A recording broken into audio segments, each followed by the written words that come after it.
Las neumonías requieren solo tratamiento médico. Si ustedes ven en su época de ciencias básicas, todo tratamiento, toda neumonía requiere solo, hay veces ni antibióticos, solamente algunas medidas de cuidado, y si esto se complica, puede requerir una que otra, algún otro antibiótico. Y en algunos casos, solo en algunos casos, puede requerir tratamiento quirúrgico, ¿ya? Ese es justo lo que vamos a ver. Estos problemas de complicaciones o neumonías supuradas son los que nosotros manejamos en cirugía tórax, ¿ya? La neumonía es un proceso infeccioso, inflamatorio del sistema respiratorio bajo, que afecta especialmente los alvéolos. Puede afectar un lóbulo completo, se llama neumonía lobar, o también puede afectar diferentes segmentos, ¿no? Eso se llama bronconeumonía. Cuando afecta solo el tejido intersticial, neumonía intersticial, especialmente producido por virus, ¿no? Hay diferentes clasificaciones de la neumonía, dependiendo de la etiología, ¿no? Si es por bacterias, por hongos, hasta por tuberculosis, ¿no? Según la localización anatómica, puede ser, como les comenté, una neumonía lobar, multifocal o bronconeumonía y la intersticial. Y cuando hay respuesta del huésped, de igual manera, las neumonías supuradas son las más complejas. Generalmente producen una cicatrización que afecta el parénquima del pulmón, a diferencia de las neumonías fibrinosas, que es producidas por los estreptococos, que cuando tienen el problema neumónico, al resolverse el parénquima nuevamente es restaurado en su gran mayoría.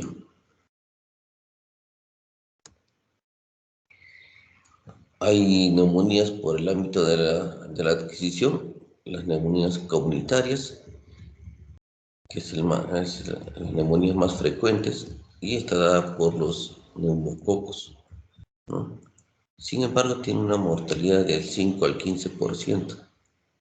Y las neumonías hospitalarias, aquellas que ocurren dentro de las primeras 48 horas de la hospitalización y se pueden prolongar hasta 2 semanas después del alta del paciente. Y lo que caracteriza a estos pacientes es de que afecta generalmente a pacientes con defensas disminuidas, y también los gérmenes son muy resistentes a los antibióticos. Hay neumonías infecciosas, hay neumonías mixtas y también neumonías no infecciosas. Hay factores de riesgo que son factores que predisponen a la neumonía. Dentro de estos tenemos el EPOC, ¿no? La fibrosis quística, las bronquiectasias, que ya son secuelas, que condicionan secuelas sobre el cual se implanta, se implanta una infección, una neumonía. El hecho de fumar cigarrillos, como ustedes saben, disminuye el movimiento ciliar a nivel de los bronquios, y esto también condiciona a, a un riesgo para contraer esta infección. Los pacientes con demencia, ACV o lesiones cerebrales también. Estos pacientes tienen disminuido el reflejo de la tos, y esto condiciona a, a neumonías aspirativas, ¿no? Los problemas inmunitarios, los pacientes con cáncer, trasplante renal, trasplante cardíaco, los pacientes con HIV positivo, también por el hecho de tener su inmunidad disminuida, también condicionan a que puedan presentar esta enfermedad. Pacientes con insuficiencia cardíaca, hepatopatías, diabetes, ¿no? Y también en las cirugías, ¿no? Cuando el paciente es operado supongamos, de pulmón, ¿no? Y el paciente no respira, no tose, entonces se juntan secreciones y eso condiciona también la presencia de una neumonía.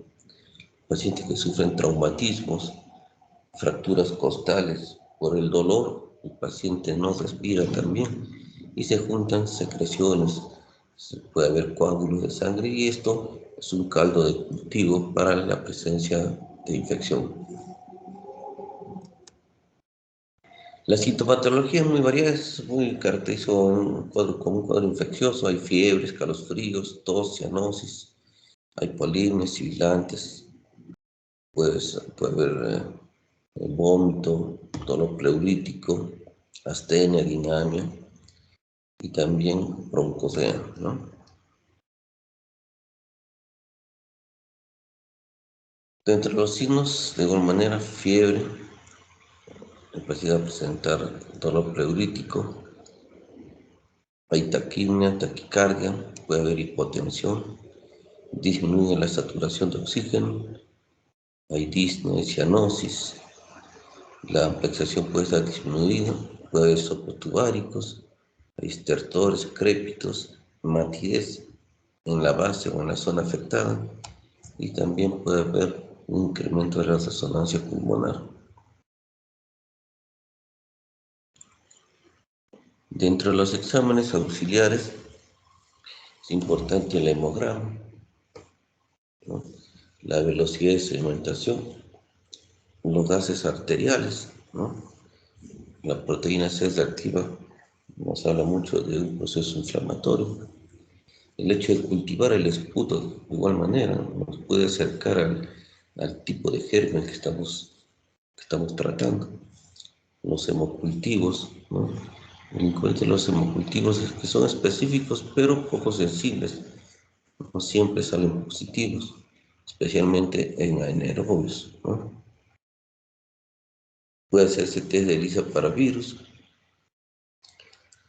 También se puede hacer un estudio de reacción de la cadena de polimerasa. Eh, Hay procedimientos que nosotros podemos hacer para obtener muestras.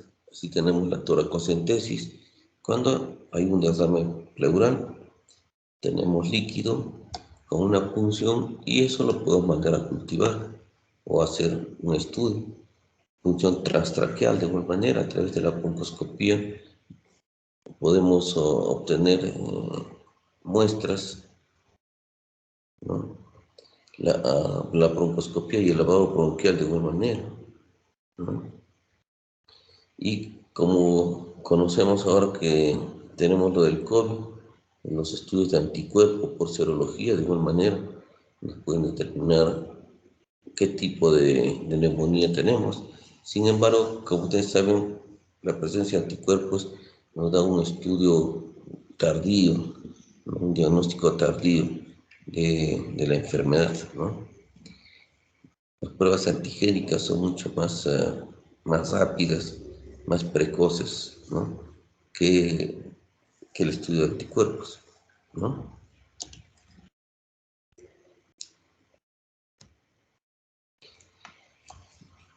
Radiológicamente puede haber alteraciones del parénquima, puede haber condensación o imagen con broncograma aéreo.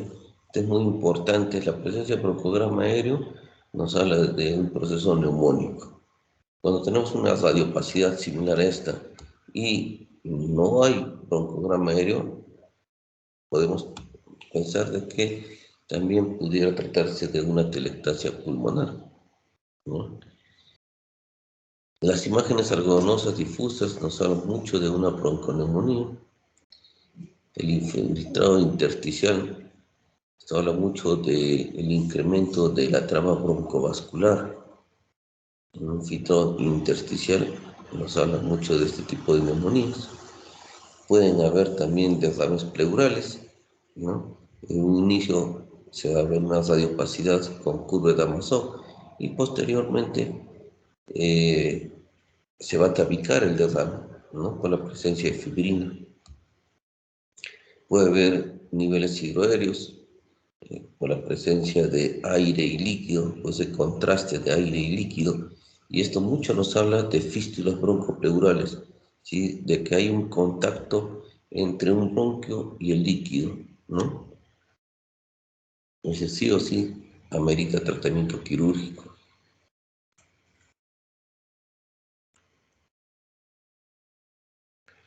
Hay muchas causas de neumonía, muy frecuente en nuestro medio, los hemófilos y los estreptococos en las neumonías comunitarias, ¿no?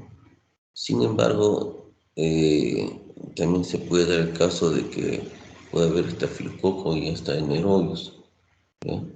Estos son gérmenes muy agresivos que destrozan el parénquima y se ha visto en niños, ¿no? A los 2 o 3 días y hay gran compromiso del parénquima pulmonar. La neumonía sola se puede resolver en las 2 o 3 primeras semanas del tratamiento, ¿no? No amerita nada más. A veces, como dije, ni antibiótico.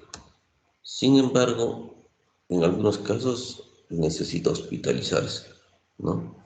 Y hay diferentes criterios para ver la severidad de una neumonía, ¿no? Hay una clasificación de Fine en donde evalúan el sexo, las enfermedades asociadas al paciente, según también el examen físico y los hallazgos tanto de laboratorio como radiológicos. Y de esa manera nosotros podemos determinar si el paciente puede ser tratado de forma ambulatoria o requiere hospitalización. Y si es hospitalizado, si va a ir a una cama común o va a necesitar ventilación mecánica, ¿no? Es lo mismo, un tanto más resumido.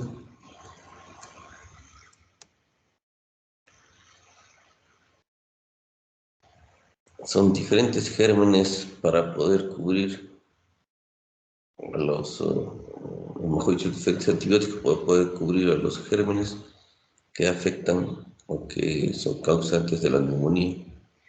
La idea es cubrir tanto a gram positivos, gram negativos y anaerobios.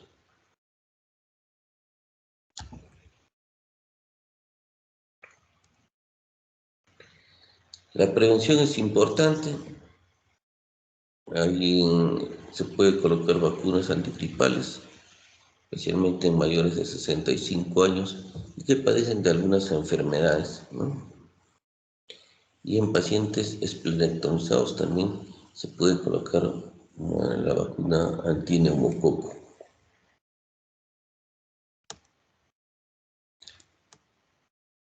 De las complicaciones que se pueden presentar son los abscesos pulmonares.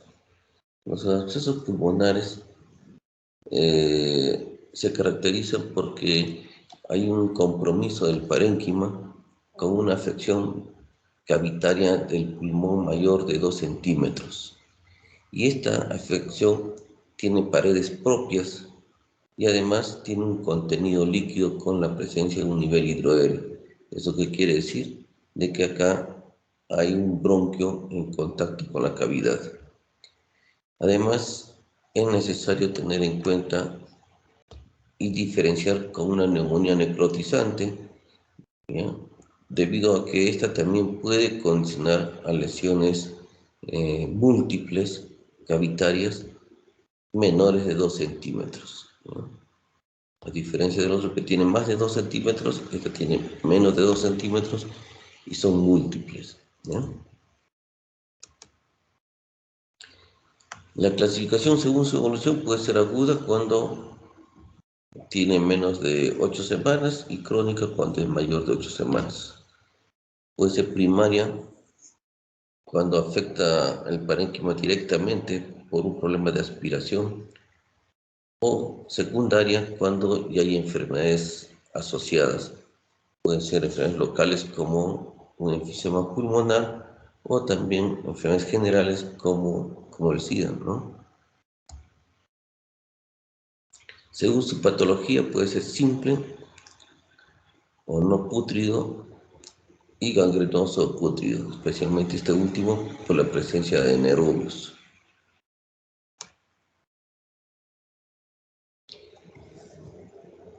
Las infecciones del parénquima pulmonar se dan generalmente por afección del mismo parénquima, pero sin embargo también puede ser por focos sépticos. Hemos tenido pacientes que han tenido abscesos pulmonares con abscesos, pongamos, en el globo ocular. Hace poco operamos un paciente así. Ya tenía un antecedente de un absceso en el globo ocular y posteriormente presentó lesiones cavitarias en ambos pulmones, ¿no? Se hizo la resección y se evidenció la presencia de pus en la zona e incluso uno de ellos tenía contenido en la cavidad, ¿no? Y se sospechaba mucho de un micetoma.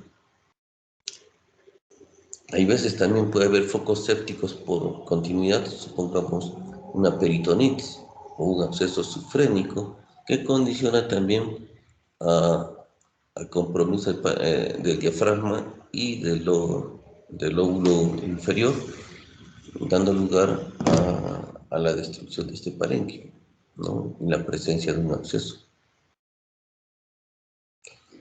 Las operaciones de las vías aéreas también, ¿no? Pueden dar lugar a abscesos pulmonares. Se ha visto en algunos casos que hemos tenido, supongamos, quistes hidatídicos. Cuando nosotros operamos quistes hidatídicos, hacemos un procedimiento que se llama capitonaje. Juntamos la adventicia, la respuesta inflamatoria del huésped ante el parásito, se llama adventicia. Esa adventicia la capitonamos y la juntamos. Sin embargo, cuando esta dentilla está muy contaminada, puede condicionar a la presencia de un absceso y al juntarlo hacemos de que la infección persista y puede haber destrucción del parénquima. Los traumatismos torácicos pulmonares de igual manera. Yo me acuerdo una vez vino un paciente con un traumatismo torácico, se le tomó una radiografía y se evidenciaba una cavidad dentro del parénquima pulmonar, ¿no? En buena hora que no se contaminó, no hubo contacto con bronquios, sino también había la posibilidad de que pudiera presentar un absceso pulmonar. A los meses se controló ese paciente y en buena hora la cavidad se resolvió espontáneamente, ¿no? Era una cavidad de más o menos 3 centímetros, ¿no? Pero se fue resolviendo. Entonces el mecanismo de producción de un absceso puede ser broncogénico, hematógeno por embolías, cuando hay la presencia de un parénquima con compromiso neumónico, y por extensión de una supuración vecina, ¿no? Son los abscesos hepáticos.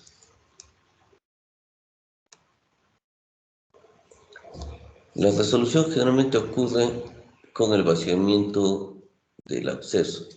Como ustedes saben, toda cavidad con pus se debe resolver con el drenaje del mismo, ¿no? Y al expectorarse, al vomitarse la secreción purulenta, la cavidad tiende a disminuir, siempre y cuando sea pequeño el absceso, 1 y 2, las paredes sean delgadas, ¿no? Es decir, no debe ser muy crónico el absceso, sino esto persiste. En algunos casos pueden haber cavidades que persisten con el tiempo y sobre esto pueden colonizarse hongos. Tuvimos un paciente que tenía COVID y a los días se evidenció una cavidad dentro del parénquima pulmonar y en su interior había un contenido hiperdenso, probablemente por la presencia del hongo, y el paciente hemoptizaba. Eso es muy característico de los misetomas, ¿no? Va produciendo un proceso inflamatorio que condiciona a la ruptura de los vasos y eso produce hemoptisis. Al final el paciente, en un inicio la idea era hacer una resección segmentaria y se tuvo que hacer hasta neumonectomía porque estaba muy comprometido el parénquima pulmonar, ¿no? Por desgracia fue tardía la cirugía y eso condicionó a que el paciente perdiera todo el pulmón.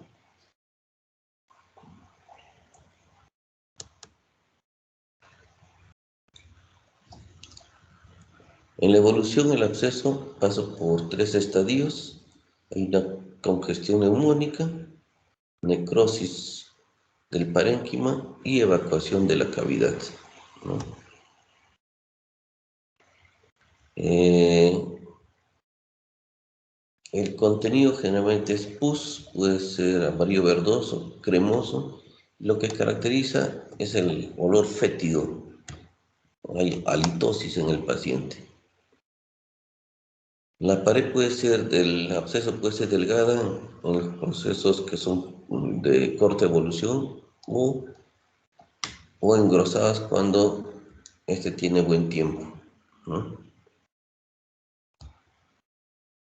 Hay veces el tejido pulmonar pericavitario también puede estar ah, hepatizado, así puede haber una neumonía periabsceso, ¿no?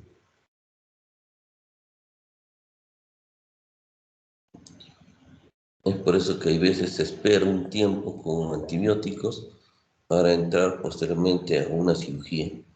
¿Por qué? Porque si nosotros entramos eh, cuando el proceso está muy fresco, al dar punto, también el punto se deshace, se suelta, no hagas buen tejido y puede haber cierto grado de destrucción del parénquima.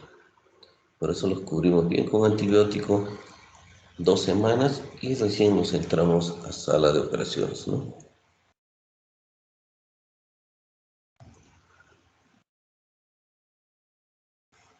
Es lo mismo que les había comentado. El paciente es un paciente séptico, es muy evidente. Hay una gran polimia, está sudoroso, febril, con tos y expectoración maloliente, es lo que caracteriza el absceso. Y puede tener el antecedente de que ha tenido vómica, hasta hemoptisis, ¿no? Y si es que el absceso es muy periférico, puede haber dolor pleurítico. Y si se abre cavidad pleural, puede haber la presencia de un empiema, ¿no? Cuando auscultamos puede haber un sopa tubárico, ¿no? Debido a la presencia de esta cavidad.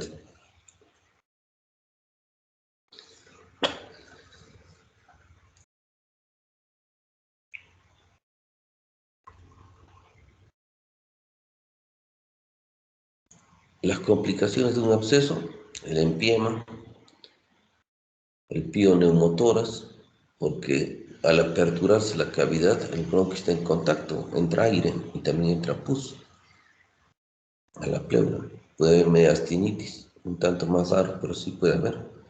Puede haber sepsis e incluso metástasis sépticas.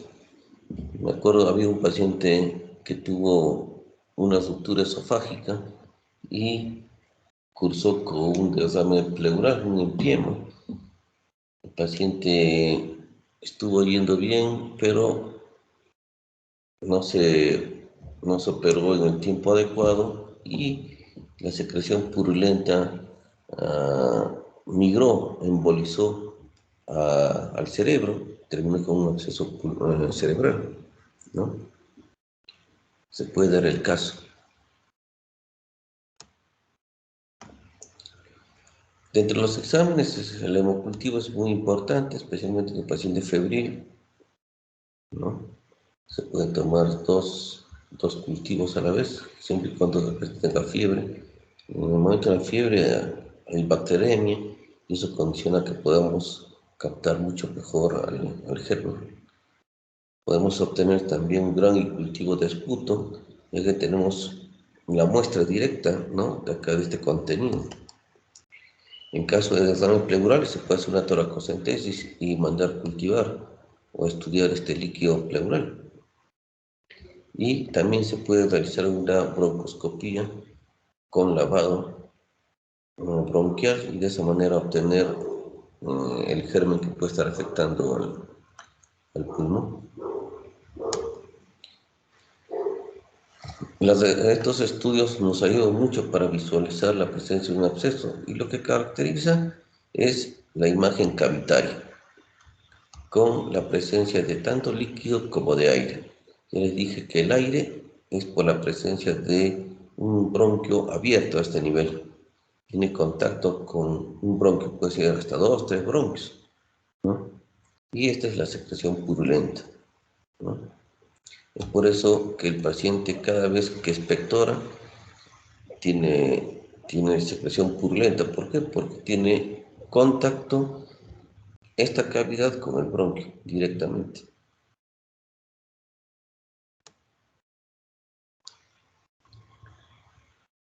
En la radiografía de tórax hay cavitación en las paredes, hay un engrosamiento, puede ser único generalmente, o puede haber múltiples, generalmente es más único. Sin embargo, se ha visto que pueden haber hasta 2, 3 abscesos, ¿no? Generalmente se ubican en los segmentos posteriores, ¿no? El detalle es de que generalmente los abscesos se asocian mucho a neumonías aspirativas y como ustedes saben, la saliva, nuestra boca tiene muchos gérmenes anaerobios y estos son los que producen la destrucción del parénquima, ¿no? Y al aspirarse el paciente, el líquido generalmente más afecta el bronquio derecho y también los segmentos posteriores. Supongamos que este es un segmento 6, ¿no? La cavidad está en el segmento 6, una cavidad con nivel hidroaéreo.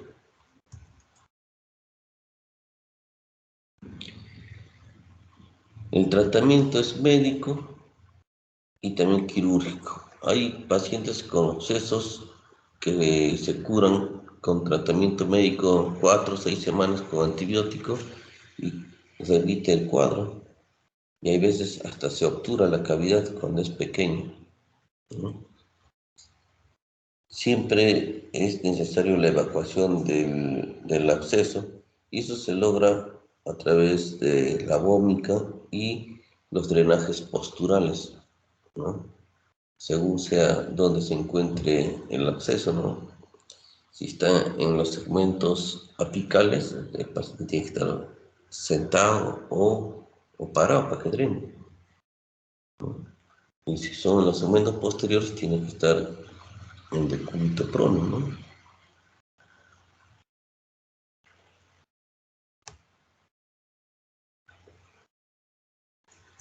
Es importante un inicio de reposo en cama, dar una buena dieta, una dieta hiperproteica. Hay que tratar las enfermedades concomitantes, como la diabetes, ¿no? O el asma que puede estar afectando también al paciente, ¿no? En algunos casos es necesario los ejercicios respiratorios. Es muy importante un paciente con un problema pulmonar que tosa, que respire profundamente y que pueda eliminar la secreción, ¿no? Porque si esa secreción se acumula en los bronquios, pasa a otros segmentos y afecta más parénquima del pulmón, ¿no? Es importante, si hay cuerpos extraños, retirar los cuerpos extraños, ¿no? A través de broncoscopía. Y a través de broncoscopía también, si es que el absceso no ha tenido apertura con el bronquio, es necesario drenarlo, ¿no? El drenaje postural también es importante, como les comenté. Y eso se debe realizar siquiera mínimo 2 veces al día, unos 20 a 30 minutos en cada posición. La antibiótico-terapia es muy importante, especialmente, como les comenté, cubriendo a los anaerobios. El tratamiento quirúrgico en estos casos está dado cuando tenemos abscesos de más de 6 centímetros con paredes engrosadas, ¿ya? Y que no responden al tratamiento médico. Como les dije, hay abscesos que con antibiótico-terapia mejoran mucho. Se ha visto que hasta la cavidad se reduce y con el tiempo se va controlando radiológicamente y la cavidad colapsa, siempre y cuando la pared sea delgada, ¿no? Pero en los abscesos crónicos, donde la pared es fibrosa, más gruesa, es mucho más difícil. Y en esos casos necesita tratamiento quirúrgico. Lo importante en el tratamiento quirúrgico es el hecho de resecar gran parte del parénquima que está afectado.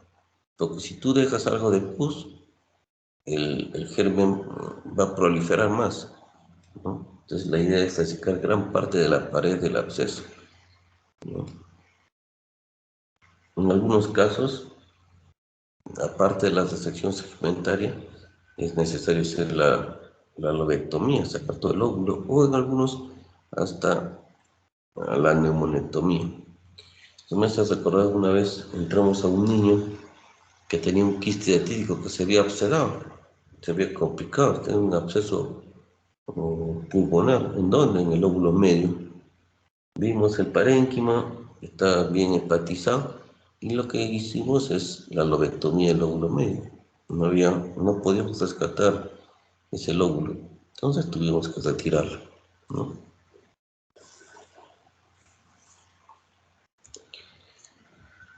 Signos de cronicidad, abscesos satélites, esto es muy importante. Hay neumonitis crónica, atelectasia, fibrosis, puede haber bronquiectasias, hay empiemas encapsulados, es decir, se ha abierto ya cavidad pleural y se ha tabicado, ¿no? Hay cavidades de paredes engrosadas, puede haber hemorragia, ¿no?, en forma repetitiva, y también hay absceso pútrido gangrenoso, ¿no? En ese caso, el paciente necesita tratamiento quirúrgico.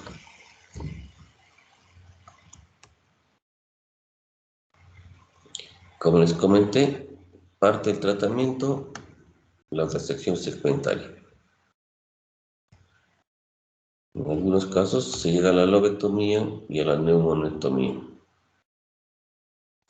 En algunos casos, cuando el paciente está muy séptico, muy deteriorado, y es un paciente con mucho riesgo, un paciente mayor de 90 y tantos años, entonces en ese caso pues, vemos de que no va a tolerar la cirugía, se puede hacer un drenaje con una sonda a través de una visión radiológica, a través de tomografía, ¿no? A través de una guía tomográfica se puede punzar el absceso y drenar.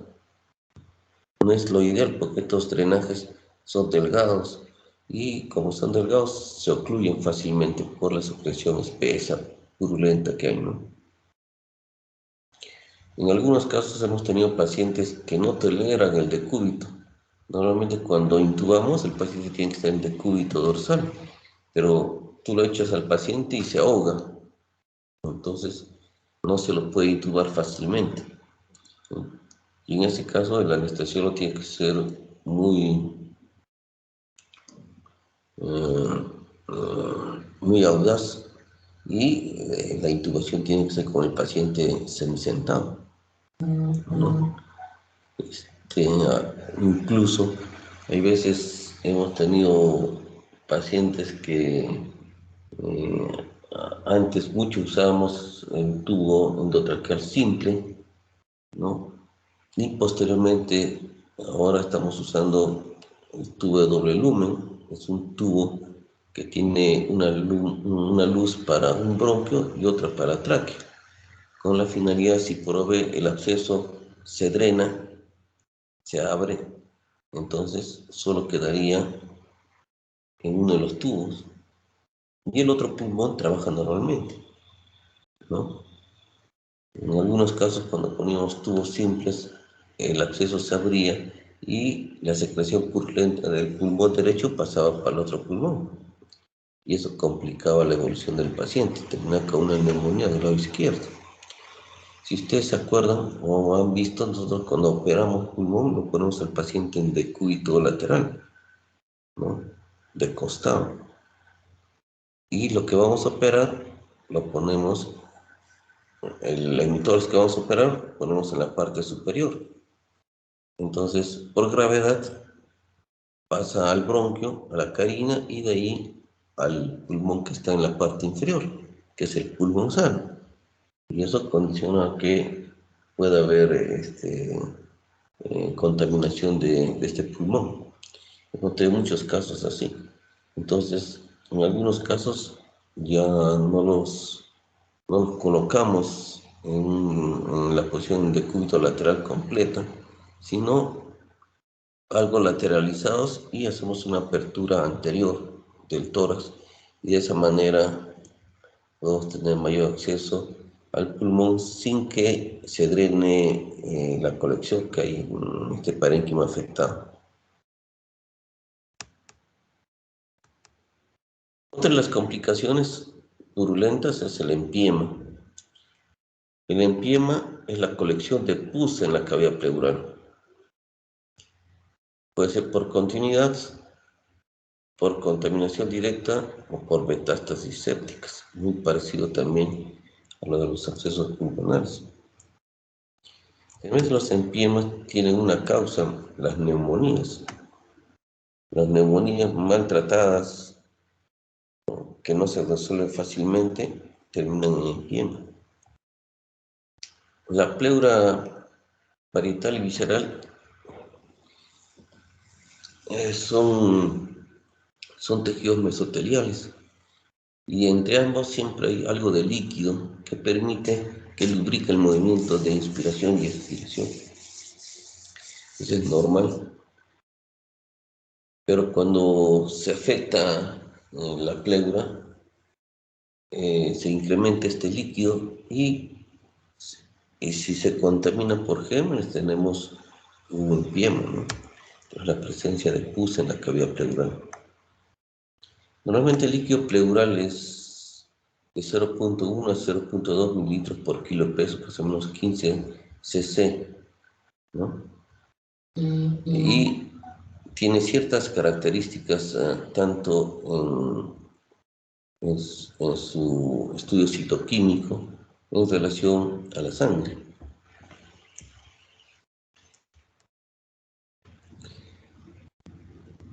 Como dije, el volumen es de 0,1 a 0,2 mililitros por kilo de peso.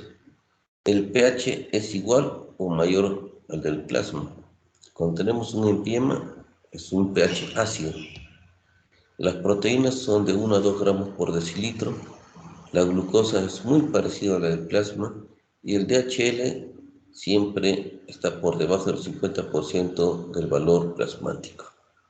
Cuando hablamos de DHL en cavidad pleural, estamos hablando de que ha habido destrucción de glóbulos blancos y eso condiciona a un incremento de esta enzima, ¿no?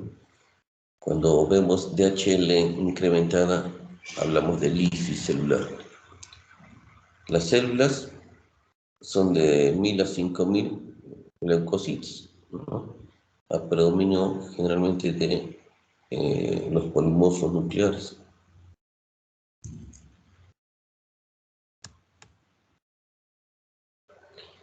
El derrame paraneumónico es la presencia de líquido que acompaña generalmente a una afección neumónica. Puede ser simple cuando no está infectado y complicado cuando hay tabiques por la presencia de fibrina, ¿no? La fibrina, como respuesta a la inflamación, condiciona a esta presencia de tabiques.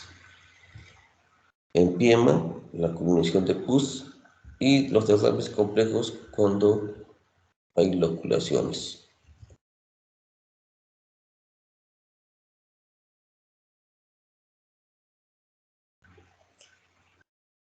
Las causas más frecuentes son las neumonías,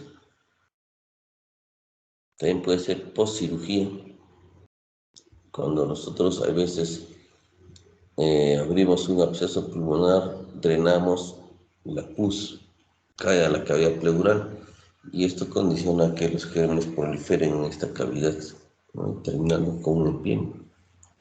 En algunos casos también tenemos bronquiectasias. Las bronquiectasias tienen secreción purulenta. Al hacer la resección segmentaria puede caer algo de pus en la cavidad pleural y condicionar un empiema, especialmente en los pacientes con secuela de tuberculosis.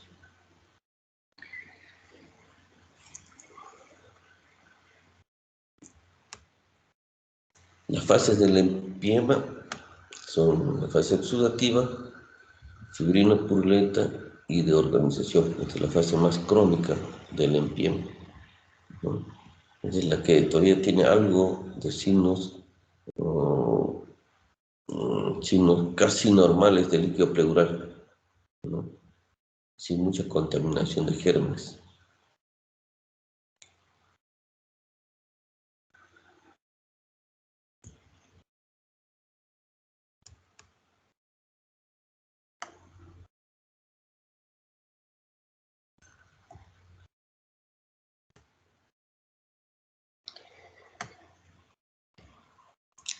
La etiología más frecuente, los anaerobios, ¿no? Casi el 75% son responsables de los empiemas. Antes se hablaba mucho de los estreptococos, pero eso ha ido cambiando, ¿no?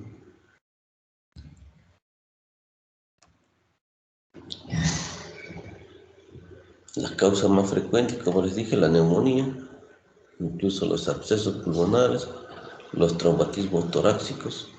A veces hay un traumatismo, fracturas costales, sangra los vasos intercostales y los vasos intercostales se constituyen un caldo de cultivo para la presencia de infección, ¿no? Los pacientes posoperados también, como les comenté. Los abscesos sufrénicos, ¿no? Por continuidad puede sembrarse en la cavidad pleural, ¿no? Hemos tenido pacientes que han tenido pancreatitis con abscesos sufrénicos y estos han dado lugar a la presencia de empiemas. Es necesario a veces hacer drenajes torácicos o incluso hasta entrarnos a sala de operaciones para hacer el drenaje y decorticación. Los neumotoras espontáneos, a veces los neumotoras condicionan al colapso del parénquima y cuando el bronquio o la fístula es muy grande, puede haber contaminación. Ustedes saben que en la vía aérea hay muchos gérmenes y la cavidad pleural es estéril. Entonces, al colonizarse por estos gérmenes, se produce un empiema.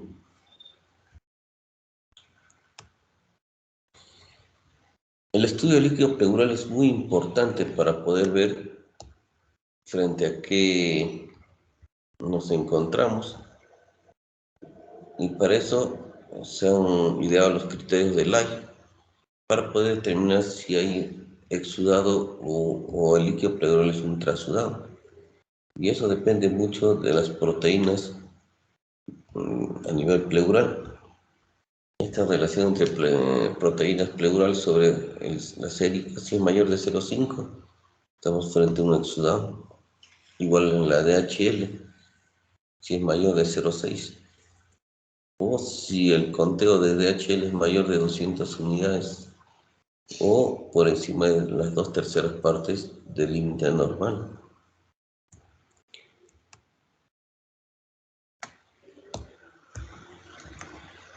Importante saber si estamos frente a un exudado. Frente a un exudado estamos hablando de que probablemente este paciente va a cursar con un empiema o ya estamos con una infección. Hay otros criterios de Lye modificados en donde usan el colesterol y las bilirrubinas también. Más usados los 3 primeros. La clínica es muy parecido a un paciente que tiene neumonía, ¿no? Puede haber pacientes asintomáticos, puede haber fiebre, disnea, Dolor torácico, esto es lo que llama la atención mucho. El dolor torácico cuando hay afección de la pleura. Puede haber tos con expectoración purulenta, ¿no? Y en casos que esto es algo crónico, puede haber esta pérdida de peso, ¿no?, del paciente. Lo que se puede ver en la radiografía es un velamiento con obturación del seno costofrénico y engrosamiento pleural. Miren, aquí hasta ahora está la pleura, todo esto es la pleura engrosada. Y acá hay algo de derrame. Diferentes radiopacidades habla de que el líquido está tabicado por la presencia de fibrina y eso da lugar a que no todas las cavidades se llenen en en el mismo volumen, ¿no?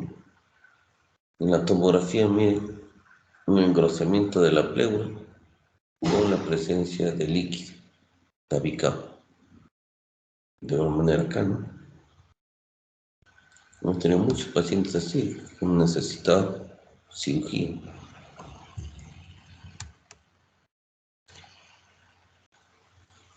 De igual manera, ¿no?, obturación del seno costofrénico izquierdo con la presencia de una colección intercisural. Y esto es lo que se ve acá, ¿no?, una cisura. Y aquí algo de derrame. Esto es lo que siempre les hablo en la práctica sobre los senos costofrénicos. Este es un seno costofrénico anterior y este es el posterior, ¿no? Y se va juntando líquido al inicio en el seno posterior. Y cuando se toma una placa radiográfica no se llega a ver. ¿Por qué? Porque está el hígado, ¿no?, está ocluyendo.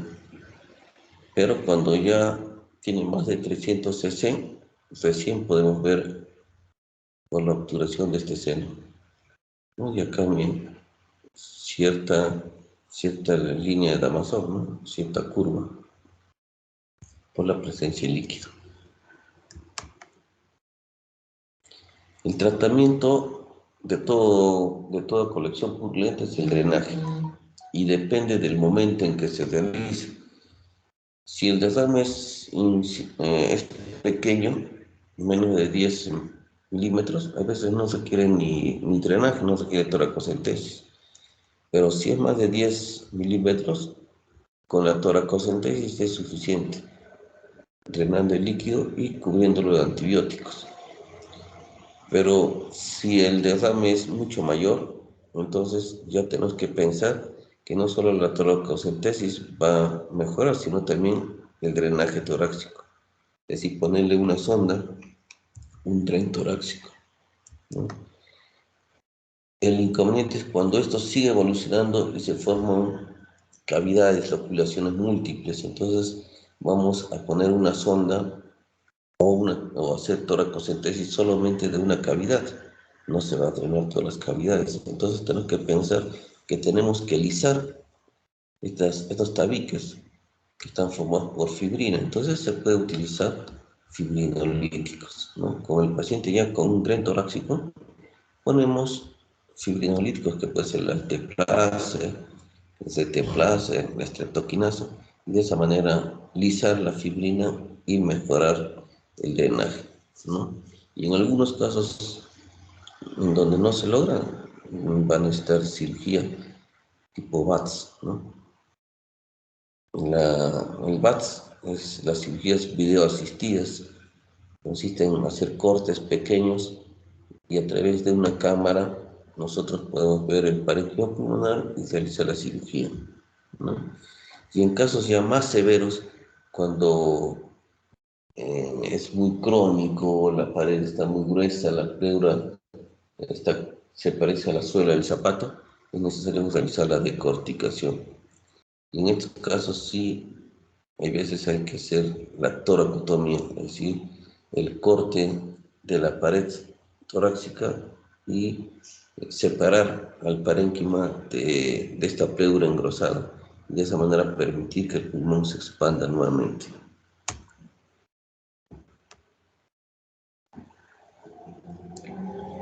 Importante que sea un drenaje temprano,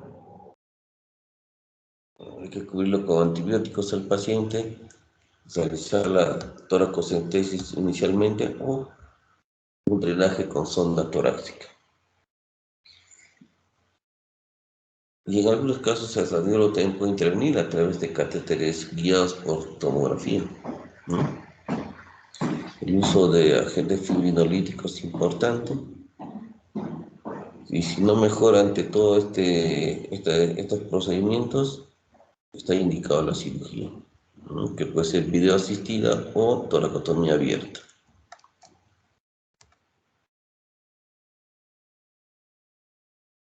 La antibiótico-terapia, como dije, cubriendo gram positivos, gram negativos y anaerobios, ¿no? A veces para los empiepes yo prefiero usar hasta 4 semanas de antibiótico. Claro que no hasta 4 semanas el paciente en el hospital, pero se lo puede dar en la casa.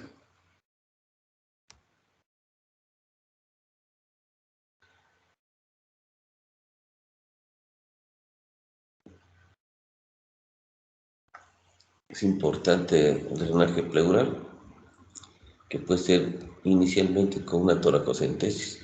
A veces drenando el líquido mejora mucho el paciente, ya no se forman tabiques. Eso tiene que ser precozmente.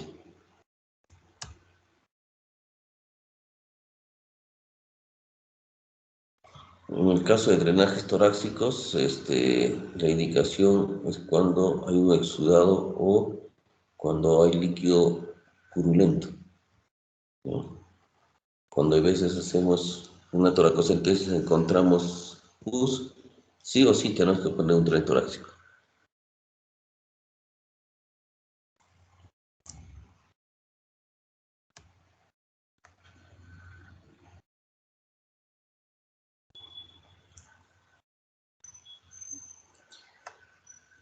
A veces los drenajes no son muy funcionales al inicio, entonces eso quiere decir de que probablemente o se tapa la sonda o hay loculación, necesita biques.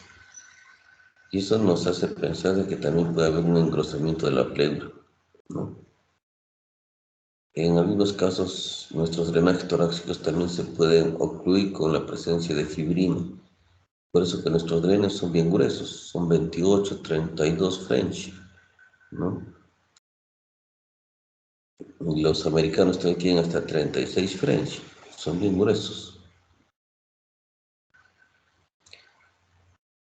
Y en algunos casos, cuando hay fístulas broncopleurales, más que un drenaje, hay que pensar en un tratamiento quirúrgico, ¿no?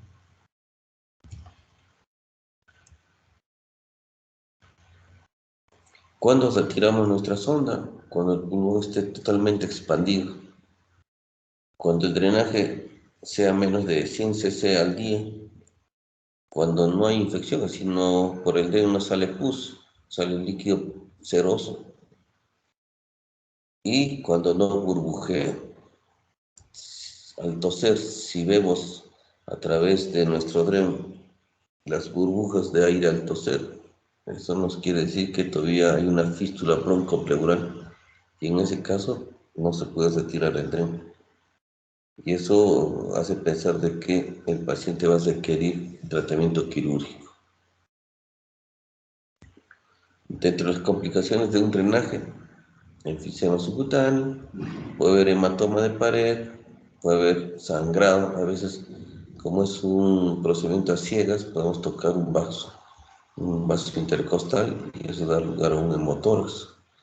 A veces puede haber adherencia del pulmón a la pared, entonces al poner el dren podemos lacerar el pulmón, ¿no? E incluso puede haber hasta hemoptisis, ¿no?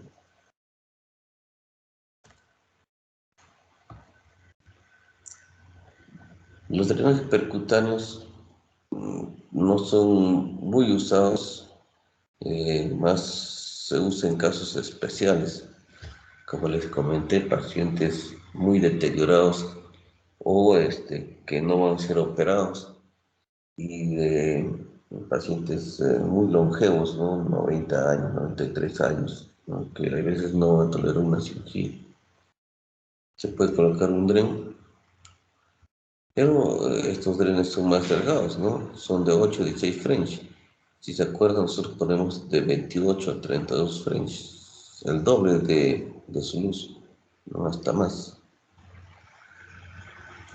Lo malo que estos se ocluyen fácilmente y solo funcionan 3 días, hasta cuanto mucho, hasta 7 días.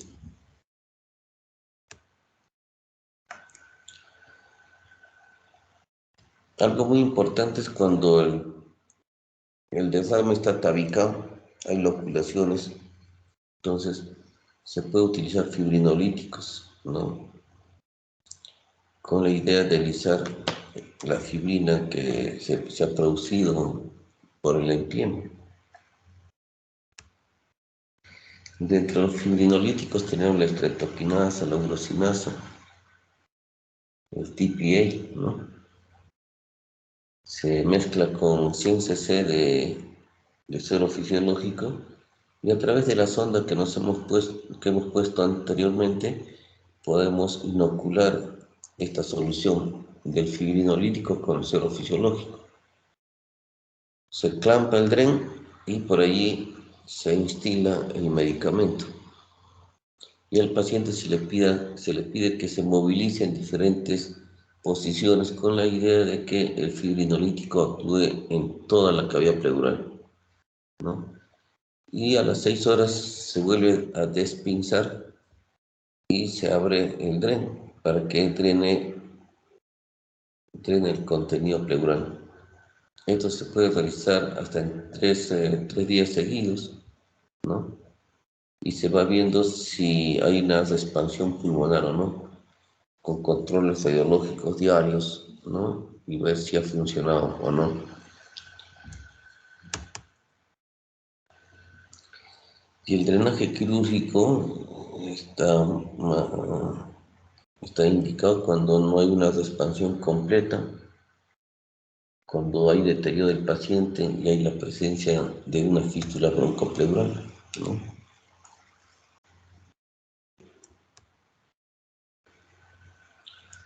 Puede ser VATS, la videoasistida, o por toracotomía, ¿no?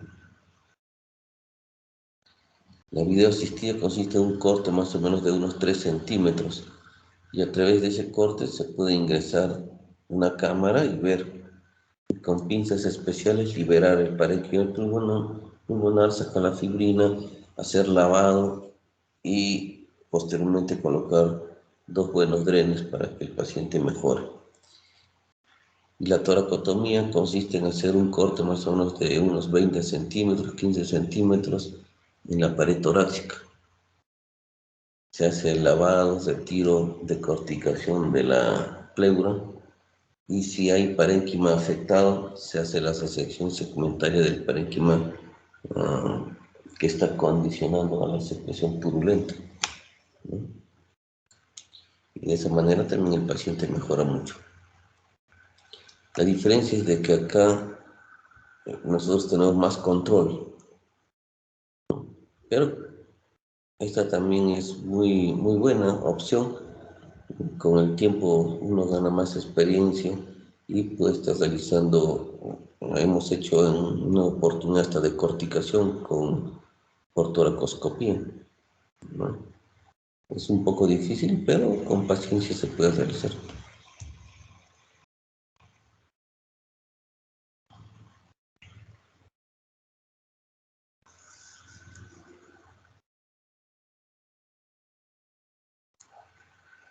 En caso de piomas crónicos como en tuberculosis, se puede realizar también la decorticación, ¿no?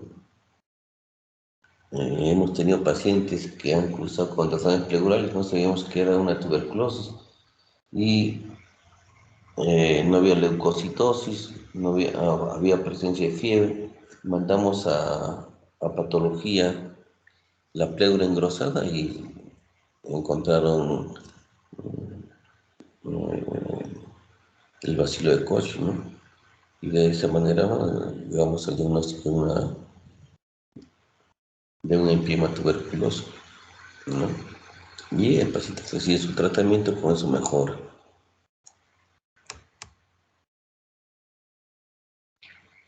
La decorticación es retirar la pleura engrosada y esto generalmente ocurre cuando estamos en la fase 3 del empiema, en la fase de organización, ¿no? La idea es retirar, cuando hay un proceso inflamatorio, así como cuando nos cortamos la mano, crece una cicatriz queloide, engrosada, gruesa, igualito la pleura ante una injuria se engruesa, forma varias capas, varias capas. La pleura puede tener un grosor de hasta 1 centímetro, ¿no? Por eso lo asemejamos mucho a la suela del zapato. Y eso hay que cortar y hay que retirar del parénquima pulmonar. Y eso permite que el pulmón que estaba atrapado con esa pleura gruesa se expanda nuevamente y trabaje en forma adecuada, ¿no?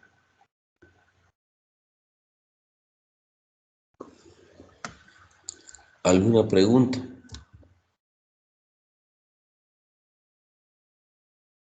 ¿Alguna duda?